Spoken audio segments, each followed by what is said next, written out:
যুক্তরাষ্ট্র ও ইরানের মধ্যে যুদ্ধ এড়াতে যখন বিশ্বজুড়ে আলোচনার টেবিলে তোড়জোড় চলছে, ঠিক তখনই আকাশপথে বড় হামলার প্রস্তুতি নিয়ে রাখছে মার্কিন বিমান বাহিনী। সম্প্রতি তারা বিশ্বের অন্যতম শক্তিশালী বাংকার বাস্টার বোমা কেনার জন্য বোয়িং কোম্পানির সাথে নতুন চুক্তি করেছে।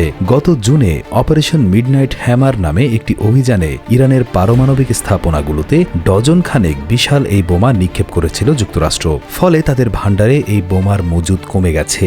যুদ্ধের প্রস্তুতি বজায় রাখতে পেন্টাগন এখন দ্রুত তাদের অস্ত্রাগার পূর্ণ করতে চায়। এটি কোনো সাধারণ বোমা নয়, এটি এমনভাবে তৈরি যা মাটির অনেক গভীরে থাকা পাহাড়ের গুহা বা শক্ত পাথরের তৈরি ঘর বা বাংকার চিরে ভেতরে ঢুকে বিস্ফোরণ ঘটাতে পারে।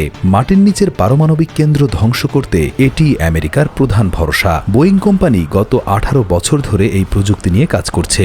অন্য কোনো কোম্পানি এই বোমা বানাতে পারে না বলে যুক্তরাষ্ট্র সরাসরি তাদেরকেই কাজ দিয়েছে। মার্কিন কর্মকর্তাদের মতে এই অস্ত্র হাতে পেতে দেরি হলে তাদের সামরিক শক্তি এবং সুরক্ষা ব্যবস্থা বড় ধরনের ঝুঁকির মুখে পড়তে পারে।